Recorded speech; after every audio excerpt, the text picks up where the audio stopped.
Hi Lisa, I'm feeling a lot of energetic movement and contraction right now, as part of me is really calm, but another part of me is really, a part of me resists and tries to remain contracted and limited. Any suggestions? Thanks, Anthony.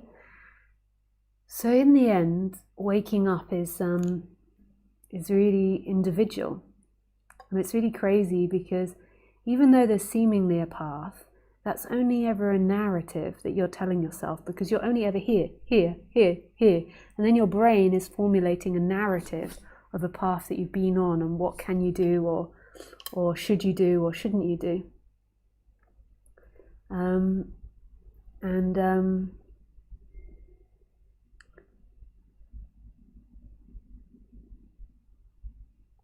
And there's nothing wrong with having a narrative of your path, because having a narrative, so us seemingly having a narrative, it makes us able to do more complex things than, say, a dog. Like Khaleesi, she can't think about, oh, it's Christmas Day today, I think I'm going to cook myself a roast. You know, a few baked potatoes,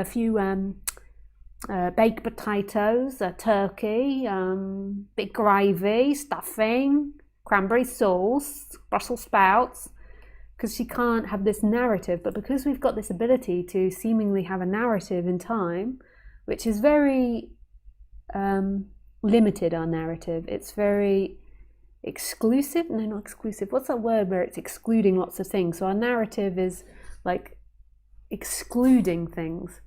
It's limited. It's not like the truth of the narrative of what's happening for everything and everyone. It's limited, and we don't really know how it's all working. So everybody's narrative might be completely different, which it is, but I mean really, really different. We seem to have one collective narrative that we manage to communicate in. So, like, really, the ultimate answer is there is no path, because there's only now, now, now. And that's what everyone's forgotten, the now, now, now, now, now. So it's kind of drives seekers insane. They're like, why does she keep going on about the now? You know, what about me, me, me, me, me? But that's what you're so used to, is me, me, me. And me is a story that goes from A to B to C to D and carries on all the way up the alphabet to the end, then starts again. I'm only joking. But it's always like, I've been here, I've been there, I feel this energetic contraction, and I don't. And yeah, it's nice that your mind is registering things, but know that your mind is biased. Your mind is not telling you the absolute truth. It's biased to its conditioning and the way it was raised, and genetics, the way it's set up, the way it's programmed to think.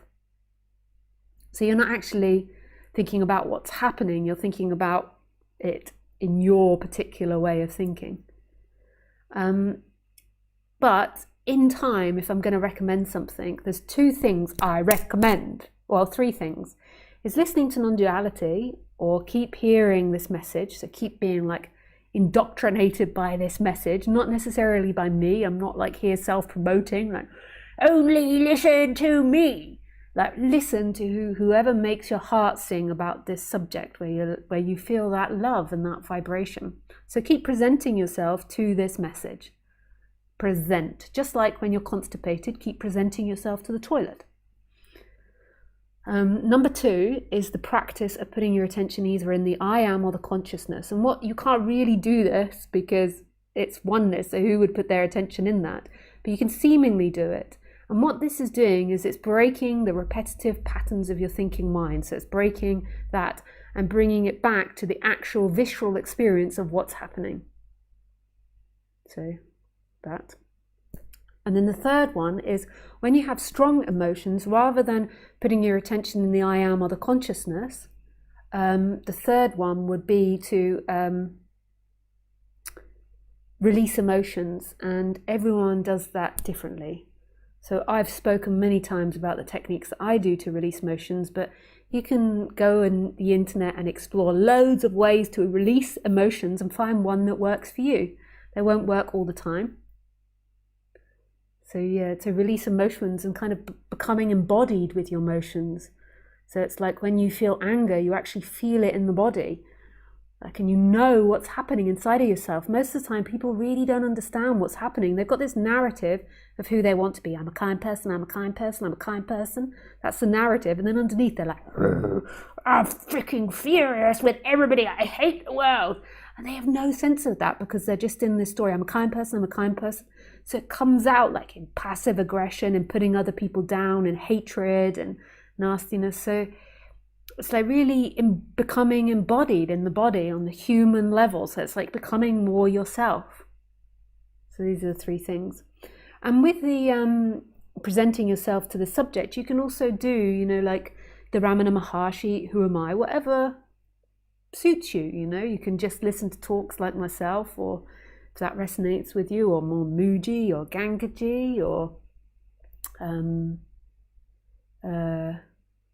Angelo, whoever resonates or floats your boat. I think that's the most important thing, you know, having your boat floated. It's like feeling that love, like feeling that mystery of something bigger. Like, you can get that through poetry as well. So those are my recommendations. And I'm not going to go into all the emotional release stuff. People like that because I've spoken about it so many times. You can also, you know, work with people one-on-one, you know, really go for it with the balancing the body and becoming embodied. Yeah. Thank you so much for your question, Anthony.